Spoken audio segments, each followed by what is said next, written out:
What does it tell us? I guess, where are we? In the sense that, look, Trump is behind.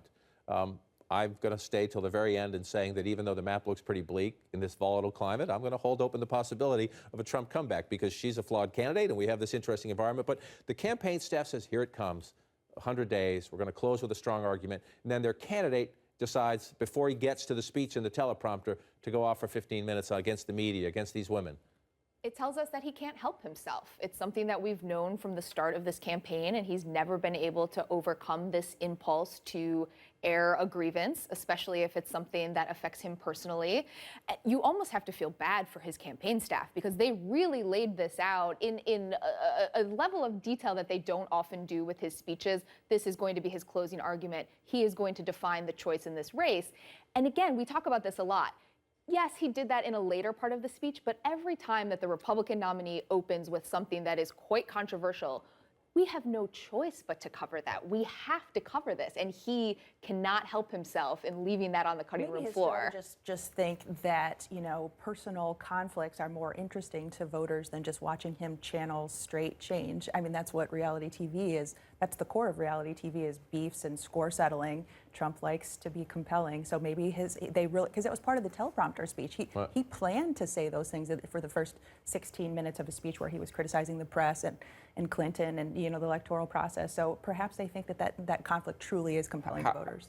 Do they think it gets him to 270 electoral votes? Do they think it gets him Pennsylvania, where he's down 8, 9, or 10 points, depending on what you're looking at in the polls? You have to wonder if there was any voter, one single voter, who he reached out to or attracted in that speech. No, I mean, I think he is shedding supporters or potential supporters all the time. So I think it's just another example. I can't wait to see what happens in these final 16 days. He is campaigning so aggressively. This is his last sort of moment to make his point here. I think yesterday was just getting started. All right, so let's frame it a little bit. Let's just first show our poll of polls nationally. I often say don't pay any attention to national polls, but when the lead is this big, you can pay attention to national polls. Hillary Clinton goes in to the final 2 weeks, essentially, 16 days out, 2 full weeks of campaigning.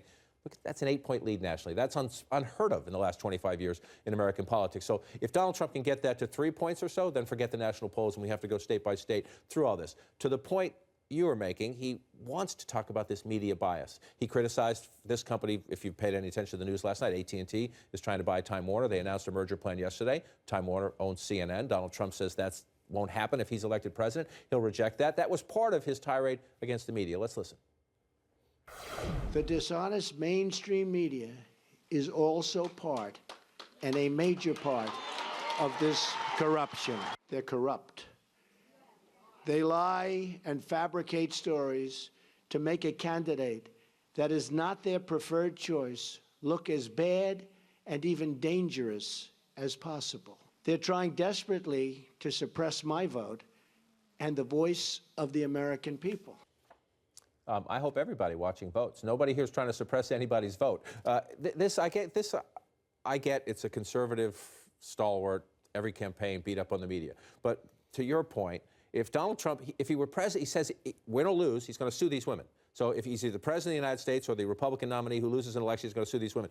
If he says that at the top of a speech, of course it's going to get covered. Of course, if I rob a bank and then lay out my 100-day plan for America, guess what's going to be in the newspaper? Right. The fact that I robbed a bank, not my 100-day plan for America. That's frustrating for the Republicans. I mean, when you look at the rest of his speech, 100-day speech, it could be a compelling message to voters. I mean, this is not many new policy ideas, but ones that frankly have propelled him to the nomination, railing on immigration, saying we should drain the swamp, put term limits on members of Congress, things that, populist tinged messages that voters would like, particularly in this anti-Washington year, but he continually steps on his message. Look at the one period of time in which Donald Trump actually was doing very well in the polls, was neck and neck with Hillary Clinton, was when he was making speeches like this, when he was staying on message, prosecuting a case as being the outsider, taking out the status quo. But when he says things like that, it steps on the message, he loses the message, and he can't afford to do that.